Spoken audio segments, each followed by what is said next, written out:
Bonjour à tous et bienvenue dans cette nouvelle vidéo. Aujourd'hui j'avais hyper envie de vous parler d'un coup de cœur que j'ai eu il y a déjà quelques semaines et que j'ai dévoré très rapidement. Il s'agit de Bépocalypse de Ariel Holz. Dans le livre, on retrouve les personnages de Samsara, Yvette, Dany et aussi tout leur entourage qui vivent dans une ville qui s'appelle Concordia, qui est une ville-forteresse rescapée de l'apocalypse du 21 décembre 2012.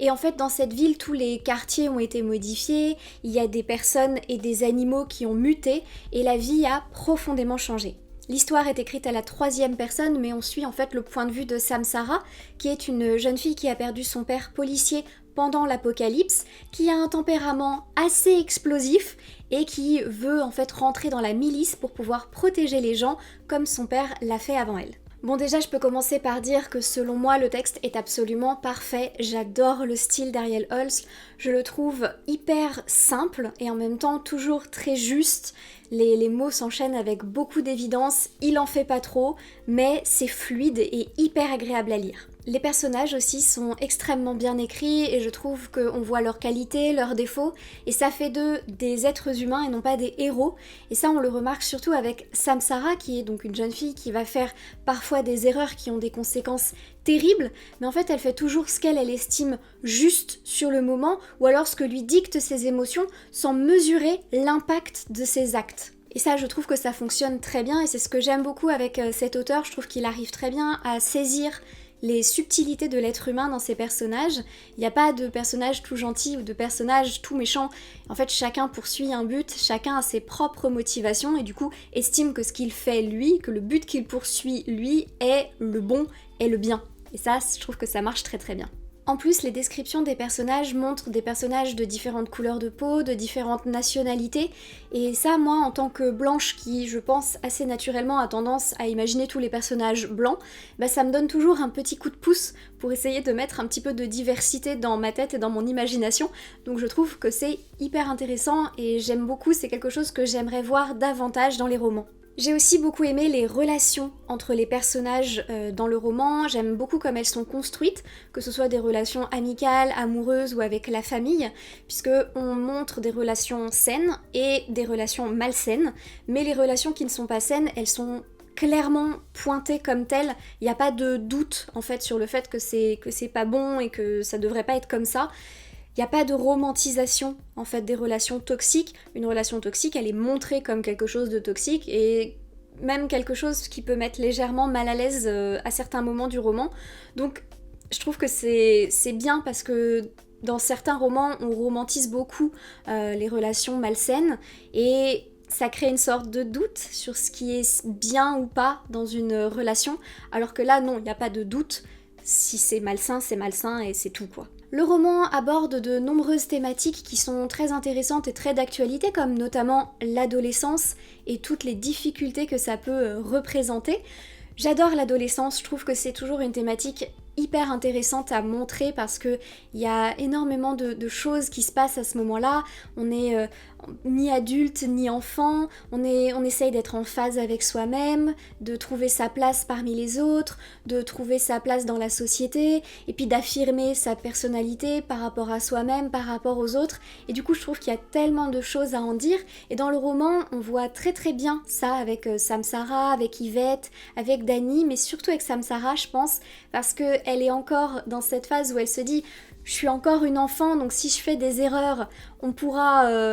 rattraper, il y aura un adulte pour venir les réparer, et en même temps, elle est plus tant que ça un enfant, et quand elle fait des erreurs, bah, elles sont suffisamment graves pour qu'un adulte ne puisse pas forcément la réparer. Du coup, je trouve que c'est vraiment une thématique qui est hyper bien abordée, hyper bien montrée, et en plus de ça, elle est montrée dans un environnement très particulier, étant donné qu'on est quand même dans un monde post-apocalyptique, et qu'il y a aussi une autre thématique hyper importante, celle de la survie. Et au travers de cette thématique de la survie, c'est là que je trouve qu'Ariel Holz nous montre parfaitement bien toutes les nuances de l'être humain, puisque on va voir un petit peu tout ce que la survie peut engendrer de bon comme de mauvais chez les humains. Et notamment, il y en a certains qui vont vouloir naturellement s'entraider, alors que d'autres vont forcément vouloir écraser, enfoncer les autres pour leur être supérieurs. Et ça c'est une thématique qui est très bien abordée dans le roman, puisqu'on va avoir des humains qui ont muté et qui sont complètement rejetés par la société, par les habitants de Concordia,